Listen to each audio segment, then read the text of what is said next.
Nagbunot og lubi. Mayang hapon tay. Isura na magbunot ni Muglubi nga. Isa ra magagamot. Hindi tayo mahimuha na kay. Libre mo kita. Guys. Gandang hapon guys. Andito na kami sa isang followers namin guys. Nag-request. Puntahan daw si Uncle kasi isa lang kamay pero grabe ang sipa guys. Tingnan mo nagbunot pa ng niyog. Isang kamay lang guys. Isang kamay. Oh. Grabe talaga guys. Hindi hadlang ang kapansanan sa isang tao guys.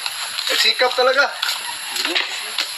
Tay, undang isa nagbunot tay. Lagi kamay nga kuha sa imo ay nabang ba. Kuya Titing Vlog ni, Kuya Titing Vlog. Salamat kayo. Oh. Ayun. Tapos di kamay siri po do.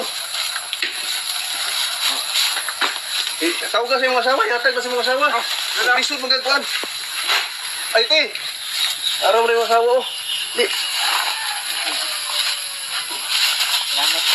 Ay, pila pong libo ano yung kuhanin mo tayo? Pras? 1-4? 1-4. Oh, 1-4 guys, 1-4. Bunot og lubi, 1-4. Grabe, hirap. Pero, grabe ang sipag ni tatay guys.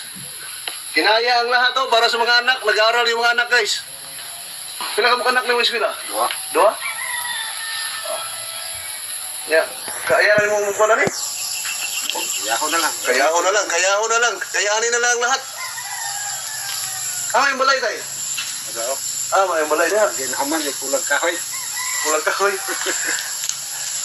So may ka-istorya din mo sa mga bisa atong mga followers ba? Nagkamatang followers. Marami mo tayong mga followers. Baka may gustong tumulong sa'yo. Ikaw sa may ka-istorya din mo. So may request nga kuhan. Huwag na sila katabang. Tabang. Ayun, tabang.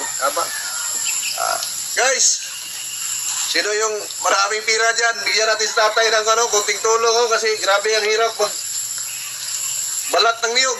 Isang kamay lang. Di basta-basta guys.